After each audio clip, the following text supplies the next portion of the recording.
Vamos a desarrollar un tema hoy muy interesante, que es los neurotransmisores, cómo se comportan en nuestra salud mental y cerebral. Como datos curiosos, vemos que el cerebro está constituido por 100.000 millones de neuronas, que representan un ensamblaje de cables en todo nuestro cerebro, con una longitud de unos 180.000 kilómetros. Con estas conexiones podríamos dar la vuelta a la Tierra 10 veces. Fijaros, cada segundo perdemos una neurona. Se pierden 3.600 neuronas en una hora. Y en una jornada completa estamos hablando de que perdemos 85.000 neuronas. Es decir, que en esta hora que vamos a estar aquí todos juntos, vamos a salir de este seminario con una pérdida de 3.600 neuronas. La superficie de la capa fosfolipídica que forma el cerebro, porque el cerebro básicamente es grasa, son fosfolípidos, son cerebrósidos, son esfingolípidos, y esta capa grasa ocuparía aproximadamente unos 25.000 metros cuadrados, lo que sería un equivalente a 4 estadios de fútbol. Bien, este va a ser el esquema que vamos a desarrollar en el día de hoy. Entonces vamos a ver primero las bases fisiológicas del funcionamiento del cerebro y tendríamos las moléculas de las emociones. Sabemos que por un lado tenemos el hipotálamo con el núcleo arqueado, el núcleo paraventricular y todo lo que es la información, toda la transducción sensorial y la neurotransmisión entra a través del hipotálamo, llega al núcleo paraventricular y es aquí donde hacemos contacto con la rama simpática, con el simpático. Sabéis que el sistema nervioso neurovegetativo está formado por el simpático y el parasimpático, que es el opuesto. Pues bien, la rama simpática va a utilizar como neuromediadores la dopamina, la noradrenalina, la adrenalina, y para fabricar estos neuropéptidos necesitamos un aminoácido precursor, que sería la tirosina y la fenilalanina. También sabemos que a través de la dopamina, la adrenalina, la noradrenalina, esto nos va a activar la acción, la motivación, el proyecto, el deseo, la sensación de placer, la agresividad, depende precisamente de estos neuropéptidos o neurotransmisores cerebrales. Por otro lado tendríamos la rama simpática, donde los neuromediadores serían la acetilcolina, la serotonina y el GABA, el ácido gamma-aminobutírico, que también le conocemos con el nombre de Valium natural. Pero para fabricar, para producir estos neuromediadores, necesitamos también moléculas precursoras, como es por ejemplo la colina, que la podéis encontrar en la lecitina de soja. Para la serotonina necesitamos el triptófano, y para el GABA pues necesitamos también la glicina. Hay un alimento que se consume diariamente en la nutrición, en la alimentación habitual, que es el huevo. Sabéis que el huevo tiene unos 600 a 700 miligramos de colina, y la colina estimula, da lugar a la acetilcolina, y la acetilcolina va a ser el neuropéptido o neuromediador del sistema nervioso parasimpático. Bien, a través de la acetilcolina, la serotonina y el GABA, pues conseguimos la relajación, la paciencia, la armonía de la calma, el sueño, a través de la serotonina. Y esto pues, nos va a regular el comportamiento y la motivación. También recordar que la memoria, el aprendizaje, necesitamos para mejorar la estructura del cerebro, que es el hipocampo, necesitamos la acción de la acetilcolina, la serotonina y el GABA. Por eso, cuando alguien está nervioso, no hay forma de que se concentre directamente en el estudio. O si tiene un examen y está nervioso, pues no llega a expresar de forma adecuada lo que sabe. Recordar que el hipocampo es la memoria a corto plazo y la memoria a largo plazo la tenemos en la corteza cerebral. Bien, vamos a ver lo que es la estructura horizontal del cerebro. Por un lado tenemos el hemisferio izquierdo, que se encarga del lenguaje, del pensamiento racional y verbal, del análisis, de la objetividad, es el pensamiento lineal y lógico, es la competencia gramatical y matemática, el cerebro izquierdo, el ánimo, y es el cerebro masculino. El hombre es más racional y la mujer es más intuitiva. Si tenemos una función exagerada del hemisferio izquierdo, uno pues se vuelve brusco, va a ser frío, escéptico, crítico, materialista, acumulación con tendencia a acumulación de bienes materiales. Por otro lado tendríamos el hemisferio derecho, donde predomina más los impactos de la imagen, pensamiento irracional no verbal, la síntesis, la subjetividad, la intuición. Por eso el cerebro derecho es más femenino, la mujer es más intuitiva. Si la función está exagerada, pues esto va a afectar al mantenimiento de la dependencia, a perder la estructura, a disminuir las cualidades de relación en sí mismo, disminución del sentimiento de seguridad. Todo esto depende de estas partes concretas del cerebro. Entonces podemos decir, fijaros que el hemisferio izquierdo habla, pero no ve, y el hemisferio derecho ve, pero no habla. Cuando todo está en armonía, dos hemisferios que están equilibrados, el lenguaje del espíritu equilibrado, las moléculas mensajeras equilibradas, todo esto va a mejorar el comportamiento y el equilibrio del día a día. Bien, en el cerebro también tenemos sistema inmunológico y vemos que ya en el 1920 ciertos biólogos consiguieron diferenciar al microscopio tres tipos de células gliales: los astrocitos, que los veis ahí en la parte central, los oligodendrocitos, que son estos, las células microgliales, que son realmente las que generan radicales libres y las que se comportan con una acción inmunológica. Pues vieron que Einstein tenía una cantidad más superior de lo habitual de este tipo de células microgliales. O sea, todo el mundo pensaría, pues lo lógico sería que tuvieran más neuronas y eso te daría más inteligencia. Pues no, todo interactúa como un conjunto y en concreto en Einstein detectaron que tenía un valor mucho mayor de células microgliales que de neuronas con respecto a otras personas. Bien, y yo os preguntaría, ¿cuántos sentidos tenemos?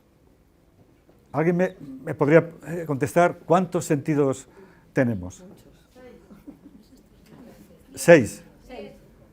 6. Parece que hay unanimidad en 6 sentidos, ¿no? Pues vamos a ver que tenemos 9 sentidos. Hay 9 sentidos. Tenemos los que conocéis, los 5 que me habéis dicho por ahí: olfato, oído, tacto, gusto y vista, que son externos, pero también tenemos sistemas internos, como es el sistema inmune, es un sentido. Y fijaros, y esto es muy importante, yo os voy a ir diciendo de lo que estoy hablando, cosas que tenéis que matizar y que quiero que grabéis en la memoria. El sistema inmunológico es el único de los sentidos que se comunica con todos los sentidos del organismo. Y ahora veremos por qué. El sistema interoceptivo, sistema que mide la homeostasis, mide el nivel de glucosa y es el segundo sentido interno y también comunica con el resto de los sentidos. El pensamiento también es otro sentido. Las emociones también percatan peligro y es también otro sentido. Los sentidos nos sirven fundamentalmente para percatar el peligro. Los ojos, pues cuando ven un león, ¿qué sucede? Hay que correr y se activa directamente el sistema inmunológico.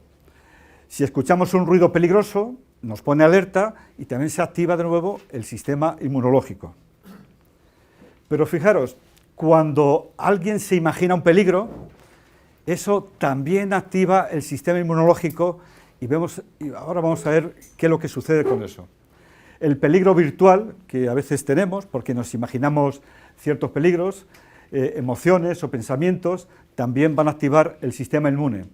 Sabemos que una bacteria puede activar directamente y muy rápido el sistema inmunitario, pero este peligro virtual, estos pensamientos que a veces tenemos, pues también pueden activar de una forma más lenta, más suave el sistema inmunológico, y esto pues con el tiempo nos puede llevar a que un problema que tenemos en la cabeza que no conseguimos resolver, pues va a activar el sistema inmune de forma repetitiva y reiterada, y esto va a dar lugar a lo que se llama inflamación de bajo grado, y esto puede producir hasta cáncer y muchos problemas de tipo neurodegenerativo y patologías inmunes.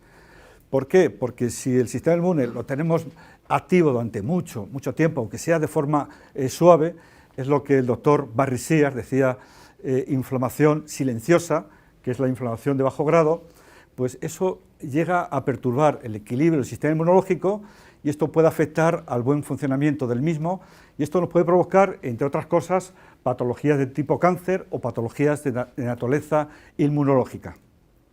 Entonces, recordar que tenemos 9 sentidos y que todos los sentidos están comunicados, y que si tú te inventas el peligro, ese peligro virtual va a afectar al sistema inmunológico, y ese es el mecanismo por el cual pues todo el mundo sabe que los problemas de tipo nervioso o psicoemocional bajan las defensas y pueden provocar distintas patologías que sufrimos y padecemos en la actualidad.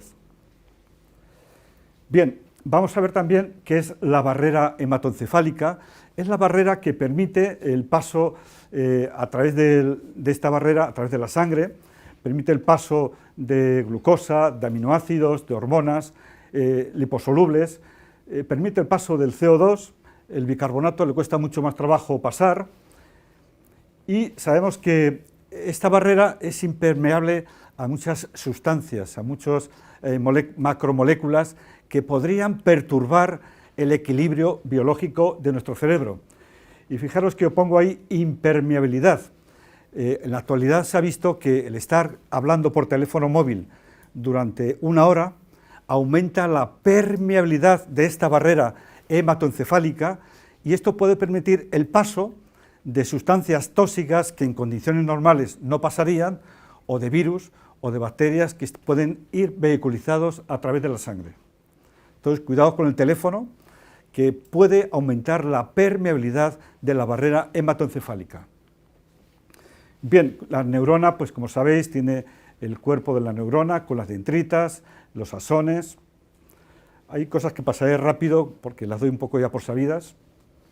Y en la neurona, que es la unidad funcional del sistema nervioso central, encontramos que es una célula excitable a través de los canales iónicos, y es una célula también secretora a través de los neuropéptidos o neurotransmisores cerebrales.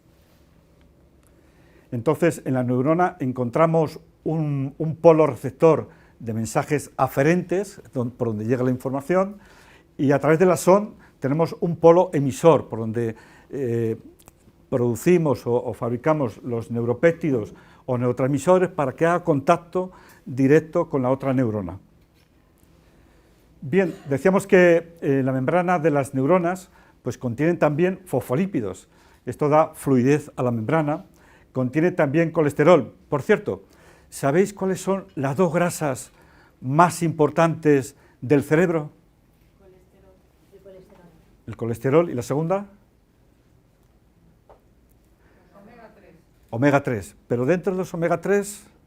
DHA. DHA, eso es.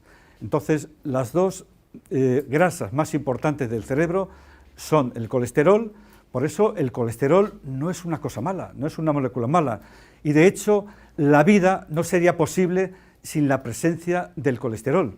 Gracias al colesterol mantenemos el citoesqueleto de nuestras neuronas, y gracias al omega 3 DHA mejora la función cognitiva cerebral. También tenemos glicolípidos, con esos cerebrósidos, esos gangliósidos. Esta sería la estructura compleja de la membrana neuronal, y entonces aquí vemos que podemos tener señales eléctricas que están vehiculizadas a través de los canales iónicos, donde viene el calcio, el magnesio, a través de los potenciales de acción. O sea que las neuronas no solamente se comunican vía neurotransmisores, sino también de forma eléctrica a través de estos canales iónicos.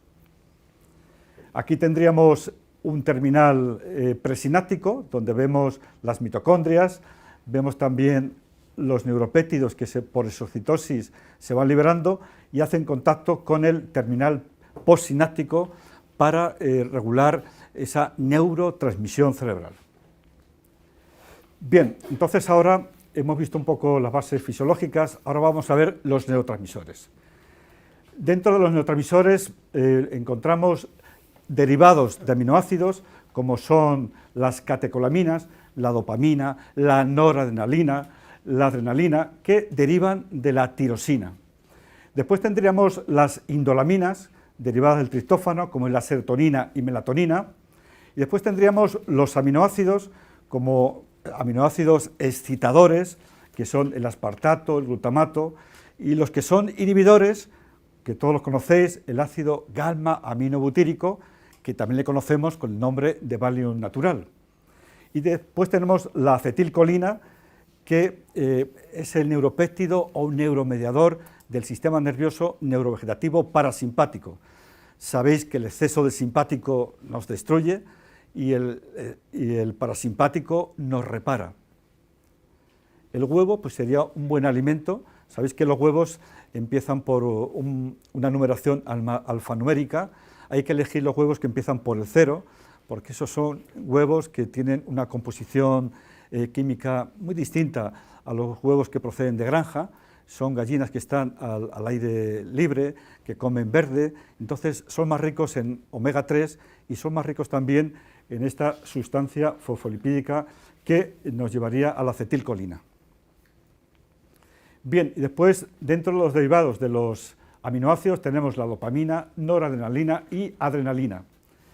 Entonces la dopamina es el neuropéptido o neurotransmisor que nos da el impulso, la fuerza, la vitalidad, las ganas de desarrollar proyectos, todo eso es dopamina.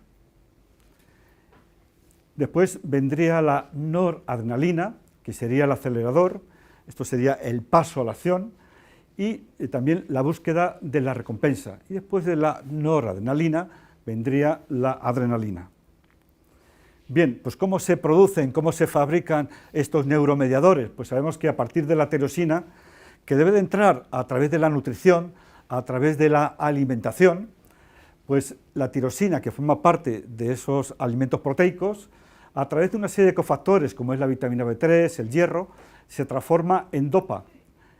Y a partir de B2, B6, magnesio y zinc, se transforma en dopamina. Y gracias a la vitamina C y el cobre, se transforma en noradrenalina y adrenalina. Y aquí tendríamos el ácido vanilmandélico, que es el metabolito que aparece cuando se metaboliza la noradrenalina y la adrenalina. Entonces recordar que la tirosina es el aminoácido precursor de dopamina, noradrenalina y adrenalina. Bien, en situaciones de déficit de dopamina, si no aportamos a través de la nutrición, de la alimentación, aminoácidos como es la L-fenilalanina y la tirosina, que puede ser muy típico en vegetarianos, pues entonces vamos a tener niveles bajos de esa tirosina y no vamos a poder fabricar la dopamina. Pero también, si tenemos un problema de inflamación intestinal, pues a nivel intestinal, si hay un problema de inflamación, no absorbemos bien la dopamina.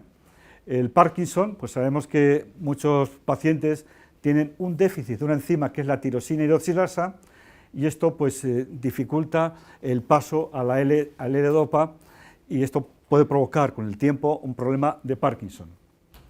Pero también para que la tirosina o la fenilalanina se puedan convertir en dopamina, necesitamos que esté presente ahí el hierro. El hierro, si está en unos niveles bajos, pues no actúa como cofactor de paso de la tirosina a producirse dopamina a nivel cerebral. Recordar que hay toma de anticonceptivos orales que pueden dificultar la absorción de la vitamina B. El estrés también excreta y elimina a través de la orina hasta 4 y 5 veces más magnesio. Y el déficit de secreción de dopamina también puede estar provocada en personas que son grandes fumadoras, y también la inactividad física. Bien, después entraríamos en los neurotransmisores que tienen que ver con la serotonina y la melatonina. Son las llamadas indolaminas, cuyo aminoácido precursor es el triptófano.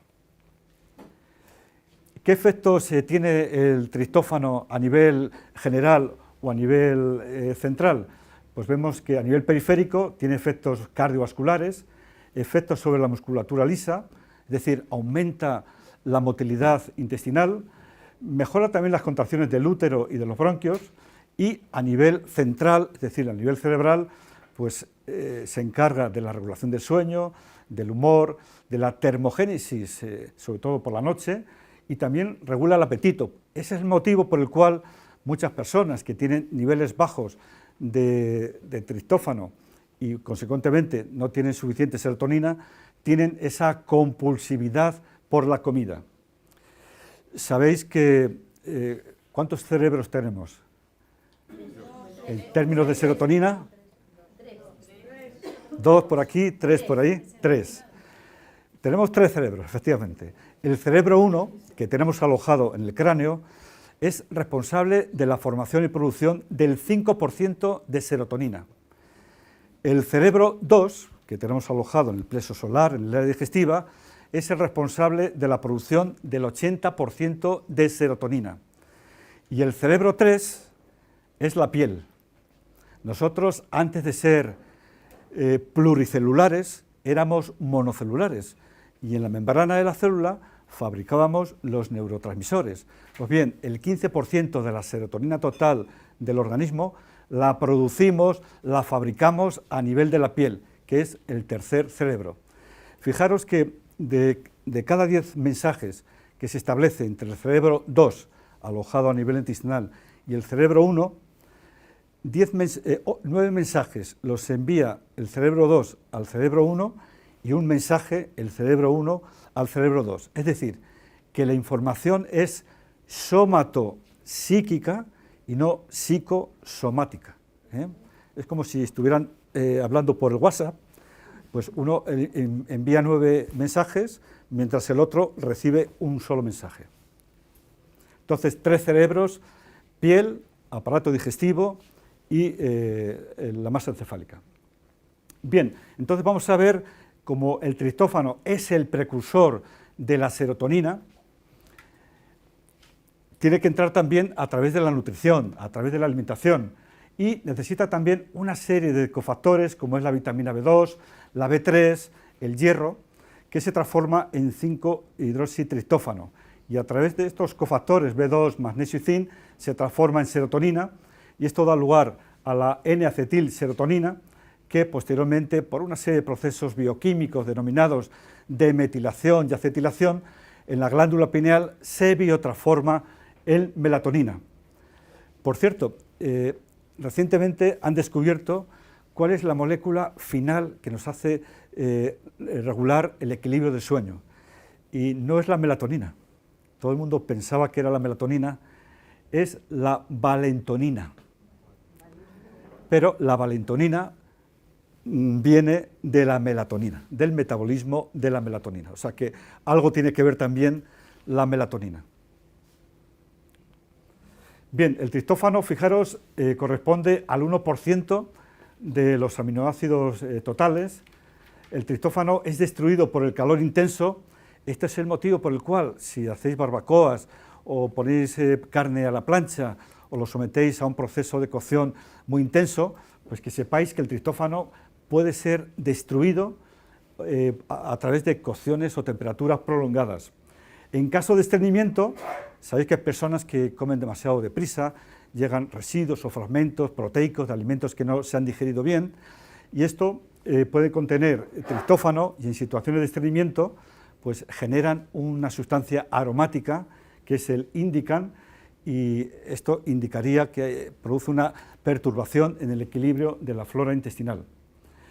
También sabemos que el triptófano entra en competición con la tirosina. Ahora veremos después la cronobiología de los neurotransmisores y veremos que la tirosina pues hay que aportarla sobre todo por la mañana. Habéis oído que en la actualidad hay muchos problemas de fracaso escolar, niños que tienen fracaso escolar. Pues muchas veces son niños que no van bien desayunados al colegio, porque para fabricar dopamina necesitamos un aporte proteico que contenga la L-tirosina, que en presencia del hierro se transforme en dopamina. Y esto hace que el niño, si va mal desayunado, pues está presente en el aula, pero está ausente en las explicaciones que da el profesor.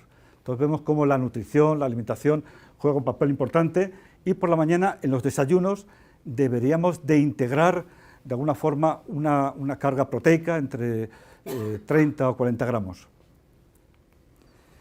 Bien, el triptófano plasmático libre, el triptófano tiene que pasar la barrera hematoencefálica, es decir, que para que pueda entrar a través del cerebro tiene que estar en forma libre, porque el triptófano va de alguna forma unido a la albúmina. Y sabemos que los aminoácidos ramificados, la isoleucina, leucina y valina, hacen competencia, y veremos que esto es un recurso terapéutico que vamos a utilizar después para los casos de exceso de serotonina. Hacen competencia con los transportadores del triptófano. Bien, también sabemos que existen ciertos cofactores, como hemos dicho, B3, B6, el cromo, muy importante el cromo, mejora la sensibilidad de los receptores de insulina, y esto mejora también la sensibilidad de los receptores de la serotonina. Sabéis que para que entre bien el triptófano al cerebro necesitamos insulina, y la insulina se estimula con los hidratos de carbono.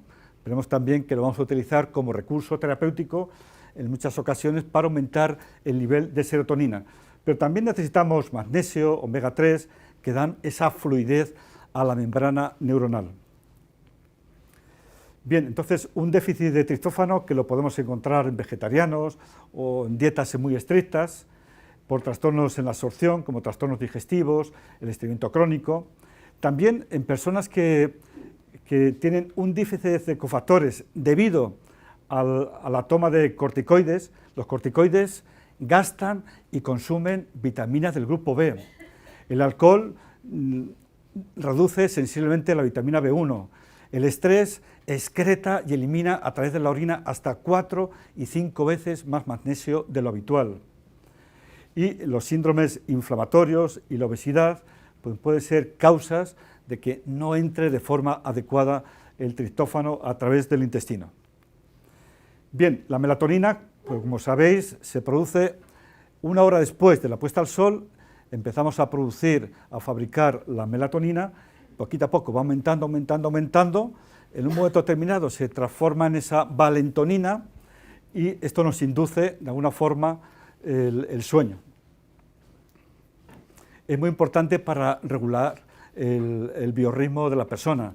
Sabéis que el biorritmo está formado por un lado por el cortisol, y por otro, que es lo que domina durante el día, y por el cortisol durante el día y la melatonina por la noche. El rey del biorritmo es precisamente la melatonina. Esto es muy importante porque recientemente han dado un premio Nobel a un grupo de investigadores con esto del biorritmo y dicen que casi todas las enfermedades que sufrimos y padecemos en la actualidad tienen que ver con una pérdida del biorritmo. Por ejemplo, las enfermedades de naturaleza autoinmune tienen adelantado el biorritmo de la melatonina y las personas con depresiones o con problemas también de cáncer lo tienen retrasado. Y eso, pues como ya se sabe que es así, se puede jugar dando la melatonina a una hora determinada u otra. También algunos autores dicen que tiene un efecto antimigrañoso. Ahí tenéis la glándula pineal. Bien, la síntesis de melatonina, pues ya la hemos visto antes, a partir del triptófano. Y esta es la cronobiología de los neuromediadores. Por la mañana hacemos el pico de dopamina, que es el proyecto, el despertar físico y psíquico. y estos serían los neuromediadores del despertar. Por la tarde tenemos el pico de la serotonina entre las 16 y las 17 horas, que es el freno. La serotonina frena el exceso de actividad del resto de neuromediadores. Y por la noche, a través del sueño, tenemos un pico entre las 2 y las 3 horas, y esto induce esa intensa relajación y un sueño relajado y placentero. Bien, vamos a ver aspectos clínicos. Los efectos de la dopamina. La dopamina, como decíamos antes, estimula la motivación, el placer, la atención, la concentración, el despertar. Por eso necesitamos en ese buen desayuno matinal un aporte proteico y pocos hidratos de carbono, porque si introducimos hidrato de carbono podemos derivar la tirosina a otra ruta metabólica y esto dificultaría la producción de esa dopamina cerebral. Y la serotonina pues, nos ayuda al sueño, el humor, el apetito, la temperatura, el comportamiento. Entonces, en resumen, la dopamina inicia la acción. Es como si tuviéramos el coche, abrimos el coche, la noradrenalina acelera la acción y la serotonina el freno, porque no podemos estar superactivos todo el día. Bien, sabemos que la nutrición, la alimentación juega un papel muy importante en el buen mantenimiento de nuestra salud mental y cerebral, y ya Hipócrates lo decía, si conseguimos dar el alimento correcto y el ejercicio adecuado a cada persona, podemos mejorar sensiblemente toda su salud en general. Fijaros que el Homo sapiens, desde Homo sapiens a la revolución de la agricultura, pasaron 5.000 generaciones para pasar de esta situación a esta. Y solamente en 5 generaciones hemos pasado a esta situación en la revolución industrial. Por lo tanto, hemos pasado de Homo sanus vía Homo obesus a Homo infirmus. Recordar que los genes paleolíticos son los que tenemos en la actualidad y hemos tenido una variación de un 0,01% en estos genes, es decir, casi nada, y esto pues sabemos que si ingerimos ciertos alimentos como el exceso de fructosas, la escasez de antioxidantes, elevada densidad calórica de muchos alimentos, el sedentarismo, el exceso de purinas, ese desbalance entre el omega 6 y el omega 3, el exceso de grasas saturadas, pues todo esto nos lleva a estos problemas de obesidad que consecuentemente nos llevan al síndrome metabólico, y el síndrome metabólico pues, puede ser una de las causas más importantes de muerte por muerte de tipo cardiovascular. Bien, pero en el intestino hemos dicho que es el segundo cerebro y encontramos 100 millones de neuronas con 20 tipos de neurotransmisores y una conexión permanente entre el sistema nervioso intestinal y el sistema nervioso central. Fijaros, cuando decimos que los nervios no son buenos para nada, tampoco son buenos para el equilibrio del aparato digestivo, y el intestino podemos decir que es el basurero de la porquería, pero es el basurero también de las emociones. Entonces vemos que un estrés emocional, miedo, cólera, ansiedad, frustración, aumenta el tono simpático, baja el parasimpático, esto produce un aumento de noradrenalina, disminuye la acetilcolina. Esto provoca una disminución del peristaltismo, una disminución de las secreciones y claro, todo esto nos lleva a problemas de digestiones lentas, fermentaciones ácidas, putrefacciones, disbiosis, y esto nos lleva a problemas de estreñimiento con autointoxicación por el propio contenido fecal, con aumento de la permeabilidad del intestino, con reacciones inmunitarias que provocan aumento de radicales libres, y esto nos lleva también a una inflamación intestinal. Una vez le preguntaron a Buda que qué era un hombre sabio, y Buda contestó que un hombre sabio era un hombre que tenía el intestino y el aparato digestivo en perfectas condiciones de funcionamiento, y no se equivocaba, porque si todo funciona bien, los nutrientes llegan de forma adecuada al cerebro, esos neuromediadores llegan de forma adecuada y te hacen tener una mayor capacidad mental. Por cierto, ¿sabéis que en España, Europa y Estados Unidos está bajando el índice intelectual? ¿Lo habéis oído? El índice intelectual, el QI. Está bajando el índice intelectual en el área europea y americana. ¿Y saben por qué es? Es por el yodo. Entonces sabemos que el tiroides lo controla prácticamente todo en el organismo. Controla la velocidad neuronal, controla las mitocondrias, controla la mitogénesis, controla el corazón, controla también la temperatura corporal. Entonces se ha visto que en España y parte de Europa, pues consumimos a través del agua de bebida, entra cloro, entra flúor, entra bromo y entra poco yodo. Y entonces a la hora de producir hormonas tiroideas, pues en lugar de tener tetrayodotironina, pues tienes tetrafluortironina o tetrabromotironina, pero eso no es hormona tiroidea, eso no tiene el mismo efecto que la tetrayodotironina. Sin embargo, en Japón y otros países del área asiática consumen altas cantidades de algas que aportan yodo, entonces saturan todos los receptores con el yodo y cuando llega el flúor o el bromo o el cloro, pues no encuentra su sitio y entonces no genera, no produce este tipo de hormonas anómalas que deberían ser, digamos, activadas por el yodo. Entonces recordar, en países asiáticos cuyo coeficiente intelectual está en este momento en 115 aproximadamente, y nosotros estamos en 95, 94. Bien, pues recordar los lípidos y el cerebro. Fijaros la similitud estructural entre una nuez y un cerebro, prácticamente son muy parecidos, ¿no? Entonces, el colesterol, decíamos antes que demasiado elevado puede ser un factor aterogénico, pero demasiado bajo afecta sensiblemente a nuestra salud mental y cerebral, porque forma parte del citoesqueleto cerebral, y el 30% del colesterol total lo fabrica el cerebro. El cerebro no se fía del hígado, el cerebro fabrica y produce su propio colesterol.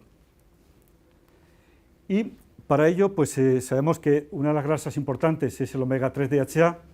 Recordar una cosa, fijaros, hace miles y miles y miles de años, ya he perdido la cuenta, la verdad, un volcán, el volcán Boga, empezó a soltar a la atmósfera cenizas y toda la temperatura de la Tierra descendió muchísimo y prácticamente se murió todo el mundo, menos un pequeño grupito que se estima entre 50 a 150 personas, yo esto no sé cómo lo han podido medir, la verdad, en la zona de Tanzania, y empezaron a ingerir pescado azul, y gracias a la ingesta de pescado azul empezamos a desarrollar la capacidad cerebral y el volumen cerebral, gracias al pescado azul, al omega 3 DHA, que empezaron a comer en ese momento. Pero también sucedió otra cosa muy importante, y es que el pescado, como sabéis, contiene yodo, y gracias al yodo se pudo estimular dos genes, los genes del habla, el FOS1 y el FOS2, y gracias a eso empezamos a hablar, gracias al estímulo de estos dos genes del habla. Fijaros lo importante que es la nutrición y la alimentación para todos los ámbitos de nuestra vida. Entonces, tenemos dentro de los omega 3 el ácido alfa-linoleico, que es el jefe de fila de todos los ácidos grasos de la serie omega 3. Cuando hablamos de omega 3 y queremos utilizarlos con un criterio terapéutico, si queremos mejorar la neuroanatomía cognitiva cerebral, vamos a utilizar omega 3 DHA, memoria, atención, concentración, pero si queremos reducir la inflamación del cerebro, tenemos que utilizar el EPA. El EPA tiene un efecto antiinflamatorio muy potente a través de las protectinas, a través de las resolvinas, a través de las maresinas. Son sustancias que reducen la inflamación del cerebro o de cualquier otra parte del organismo. Bien, la falta de EPA pues, se ha relacionado con enfermedades autoinmunes, enfermedades cerebrovasculares, depresiones, alergias, y el DHA pues, también se relaciona su déficit con cáncer, muerte súbita, depresiones recurrentes, depresión posparto. Esto es muy importante. La mujer, cuando se queda embarazada, tiene que tomar durante todo el embarazo omega 3 DHA, porque sabéis que el omega 3 DHA tiene un tropismo muy especial por la retina, por el cerebro, por las glándulas suprarrenales, y en el embarazo una de las cosas que se desgasta muchísimo son las glándulas suprarrenales, que gastan y consumen altas cantidades de omega 3 DHA. Si no tienes, te quedas embarazada y no tienes suficiente DHA, pues es posible que vayas a tener un problema de depresión postparto por un déficit de omega 3 DHA. También se mide la ratio EPA para saber si, sabes que ahora las depresiones están diciendo que es un problema de inflamación cerebral. Entonces podemos medirlo con la proteína C reactiva ultrasensible, con el ácido araquidónico y con la relación EPA, midiendo la interleuquina 6. Estos son marcadores que nos pueden estar indicando, si tenemos un paciente con depresión, que la causa de esa depresión es una neuroinflamación cerebral. Bien, para eso medimos el índice omega 3, que es un índice que nos mide la cantidad y calidad de los ácidos grasos totales en las membranas de los glóbulos rojos de la sangre. Entonces, lo ideal se sitúa en torno al 8%, entre 8 y 10. Si está por debajo, esto puede favorecer el desarrollo de problemas cardiovasculares y neurocerebrales. Veis aquí, hacen la relación. Existen ya análisis a partir de los cuales te pueden medir este índice, y es un marcador muy importante para ver si nuestro paciente tiene tendencia a un problema neurodegenerativo o a un problema depresivo. Esto lo hemos visto ya, esto también. Bueno, la melatonina, importante estos datos, es un marcador cronobiológico. El estrés disminuye su concentración, entonces en personas con alto nivel de estrés reducen su melatonina. Y también, muy importante, regula la inmunidad natural y adquirida. Hay algunos catedráticos por ahí por Granada que están utilizando la melatonina con criterios terapéuticos para Parkinson y enfermedades degenerativas, pero ya con altas dosis de melatonina, hablamos de 150 o 200 miligramos. El GABA, que sería el ácido gamma-aminobutírico, que sería un neurotransmisor inhibidor, es el que nos ayuda a relajarnos, es el Valium natural. Bien, esto es lo que sabíamos, los trastornos de las depresiones. Hay ciertos trastornos endocrinos, como es el hipotiroidismo, el Cushing, el aumento del cortisol, insuficiencias hipofisarias, las menopausias, los problemas hormonales estrogénicos. Pueden ser una de las causas, no solamente son los neuropéptidos, pueden ser una causa de depresión. También déficits nutricionales, como hemos comentado, de vitaminas y de folatos, de vitamina B12, y las alteraciones en los niveles de los neuromediadores. Pero lo que no sabíamos hasta ahora es que los factores inflamatorios inmunitarios que se pueden producir en el intestino, como las intolerancias a los alimentos, los LPS, los lipopolisacáridos, que se producen por bacterias gram negativas a nivel intestinal y que pueden producir inflamación, pues pueden también afectar a los problemas depresivos. Fijaros que hay péptidos opioides derivados del gluten. El gluten y la caseína tienen una acción morfínica. Entonces, ¿qué significa? Que cuando consumes caseína o gluten, inflamas a nivel intestinal, y esto puede producir también estreñimiento. De origen periférico, inflamaciones a nivel periférico también pueden afectar a estos problemas depresivos.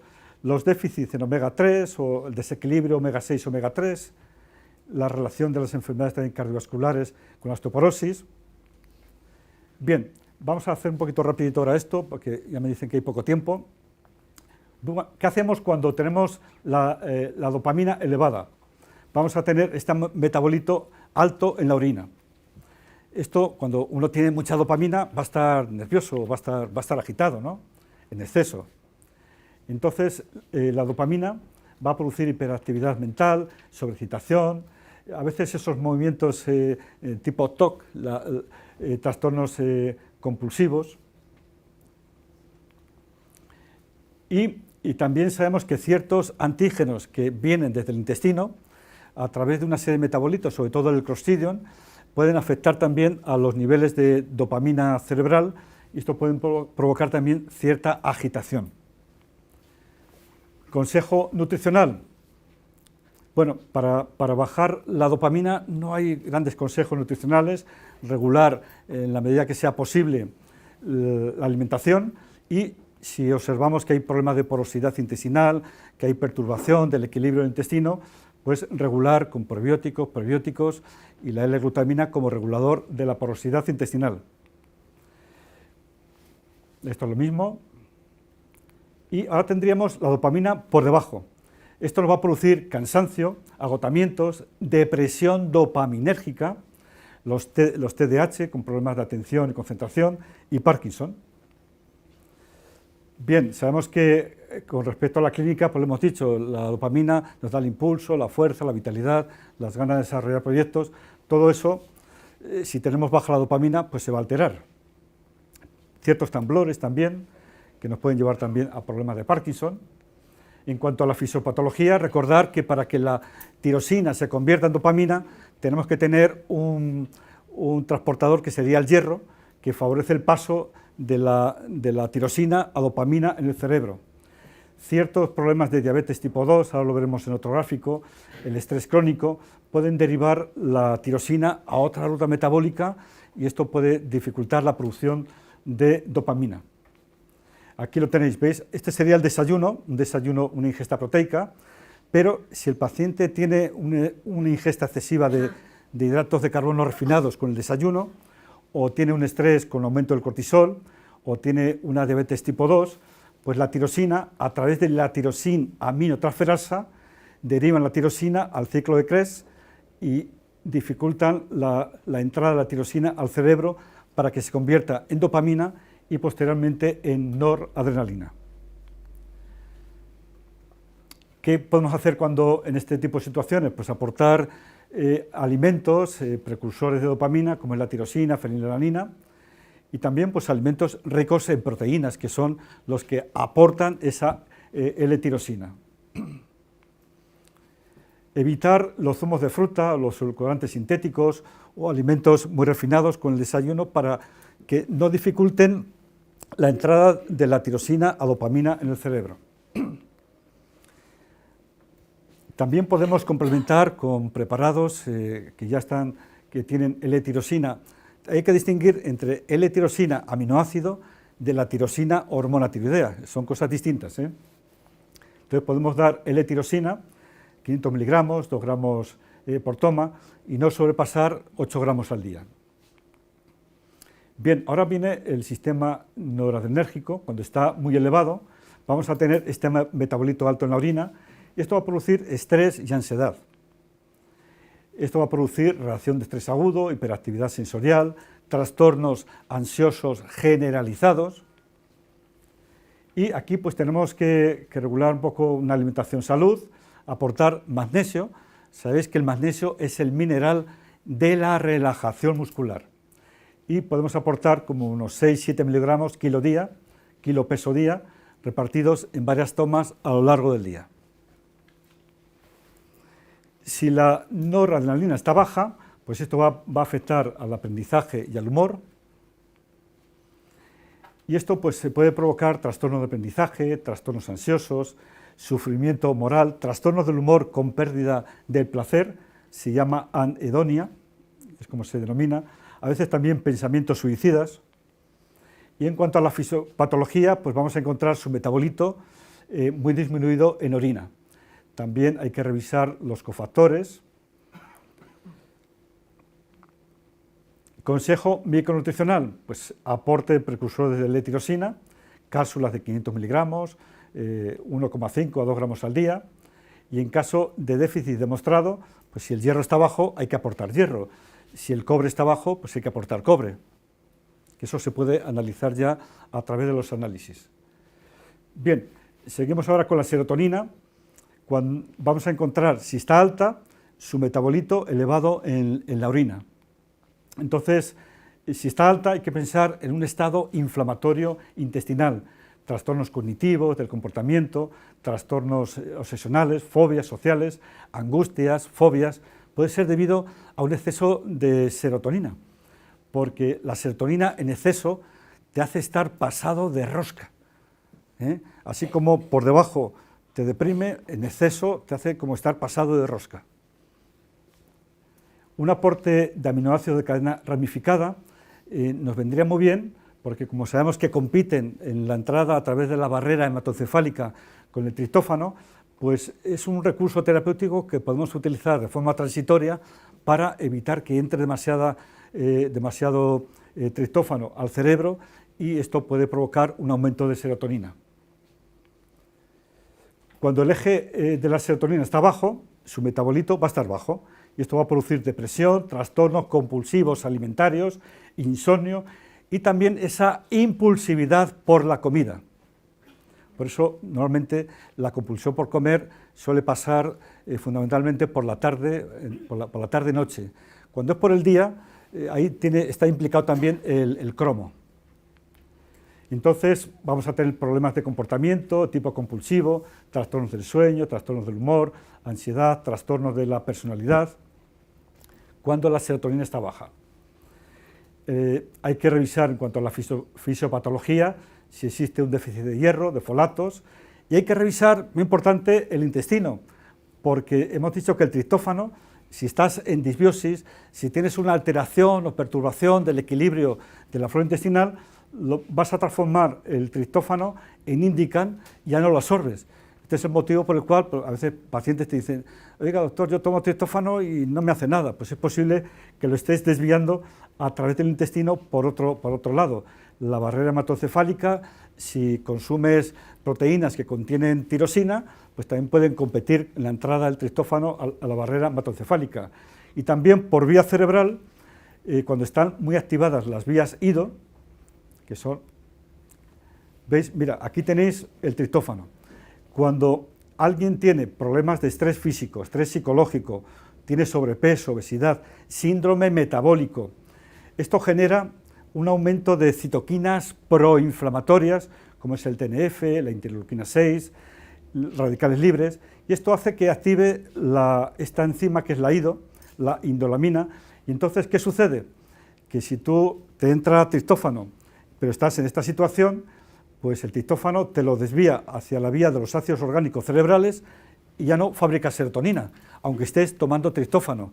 Pero vamos a enseñaros un pequeño truco para poder saltarnos este paso.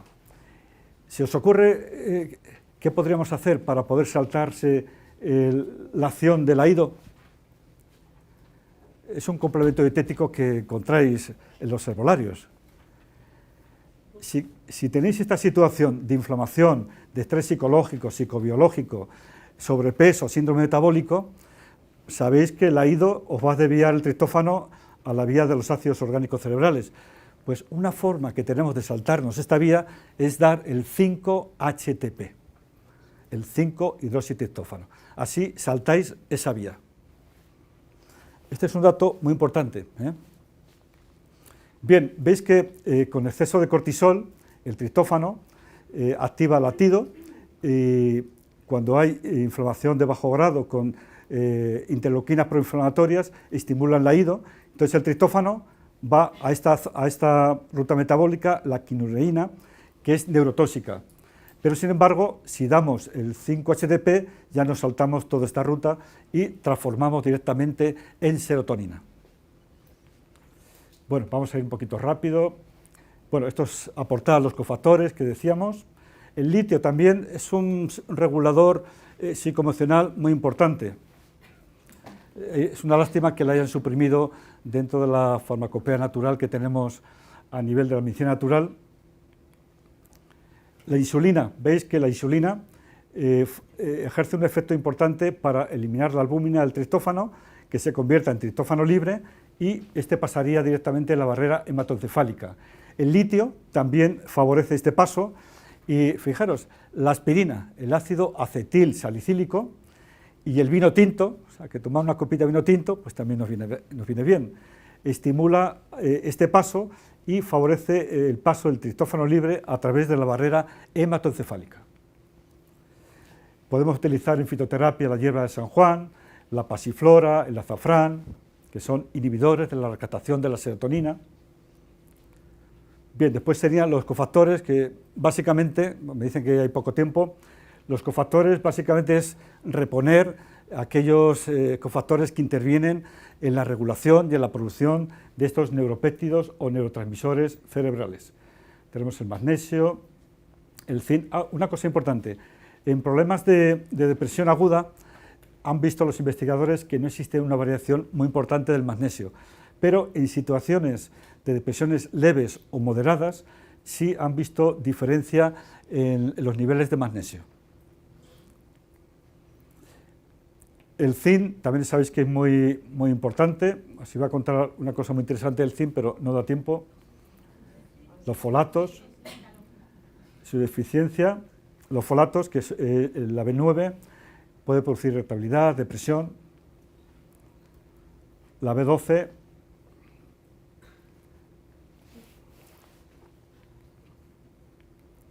fijaros, en Irán se fabrican 80 toneladas de azafrán, en Grecia 6 toneladas, España es productora de 3 toneladas, Italia 300 kilos. Fijaros, 200.000 flores son necesarias para obtener un solo kilo que cuesta alrededor de 1.000 euros. Bien, esto es la fisiología del azafrán, para que supierais cómo es un recaptador de la serotonina. Bueno, la actividad física. ¿Cómo actúa la actividad física en la serotonina? El ejercicio físico utiliza las reservas del glucógeno, también mejora la utilización de los aminoácidos ramificados por el músculo, y si haces un ejercicio por encima de 60 minutos, la albúmina, que es la que está unida al triptófano, se libera, y este triptófano llega con más facilidad a atravesar la barrera hematoencefálica. Es decir, que el ejercicio físico mejora la disponibilidad del triptófano a nivel central y mejora también la síntesis de serotonina. A nivel de la dopamina, la actividad física de más de 60 minutos aumenta la síntesis de dopamina y de noradrenalina. Las consecuencias, pues un aumento de la frecuencia cardíaca, de la vigilancia y de la motivación. O sea que hacer ejercicio es adecuado también para aumentar los niveles de dopamina. El magnesio, que ya hemos hablado amplio, tenéis que recordar que el magnesio participa en todas y cada una de las reacciones bioquímicas que están implicadas en la formación y producción de energía. Sabéis que la coenzima Q10 activa las cadenas respiratorias mitocondriales, donde producimos y donde fabricamos la gran molécula de energía de la vida, que es el ATP. Pues cada uno de nosotros fabrica a lo largo del día su peso en ATP, pero para que ese ATP pueda ser utilizado como fuente de energía, necesita un ayudante, y ese ayudante es precisamente el magnesio. Fijaros que participa en todas las reacciones químicas donde está implicada la producción de energía. Del magnesio, bueno, yo supongo que sabéis ya bastante. La taurina, esta también es muy importante, que a veces se habla muy poco. La taurina no está presente en el mundo vegetal. Múltiples vías de síntesis hepática a partir de la cisteína, a partir de la metionina, presente de forma conjugada en las sales biliares. No es exactamente un aminoácido, ya que no tiene un grupo carboxilo, pero sí tiene un grupo sulfónico, que es el azufre, y no se incorpora en las proteínas. Fijaros lo que hace la taurina. Es el aminoácido más abundante en el músculo cardíaco. Ayuda a normalizar la frecuencia cardíaca, al aumentar la retención de potasio y de magnesio. Neuromodulador del GABA, muy importante, que es el ácido gamma-aminobutírico o valio natural. Efectos ansiolíticos, sedantes, miorelajantes. Disminuye las cantidades de adrenalina en aquellas personas que tienen en exceso. Reduce la agregación plaquetaria y también reduce las pérdidas urinarias de magnesio, que en situaciones de estrés excretamos y eliminamos hasta 4 y 5 veces más magnesio de lo habitual. Recordar que la taurina mejora el funcionamiento hepático, mejora el funcionamiento visual y mejora la neurotransmisión cerebral. Bien, pues entonces lo dejamos por hoy, ya en próximas ocasiones podemos profundizar un poquito más. Una Y, pregunta muy rápida. Habló antes de Parkinson y están haciendo experimentos en Granada. ¿Tiene alguna información sobre ello? el Parkinson, sí, te voy a dar un dato muy importante. El Parkinson se empieza a producir entre los 10 o 15 años de edad. No sé si habéis oído hablar lo que se llama el quorum sensi. ¿Habéis oído hablar de este concepto? Quorum sensi. El quorum sensi significa que un grupo de bacterias empiezan a crecer, a crecer, a crecer, hasta que llega un nivel determinado, se organizan como un ejército y a través de su microbioma alteran tu organismo, producen tu patología. Y en el caso del Parkinson, se ha visto que este quorum sensing de bacterias empiezan a fabricar una proteína que es la alfa-sinucleína. Y esta alfa-sinucleína llega al cerebro afectando al sistema dopaminérgico.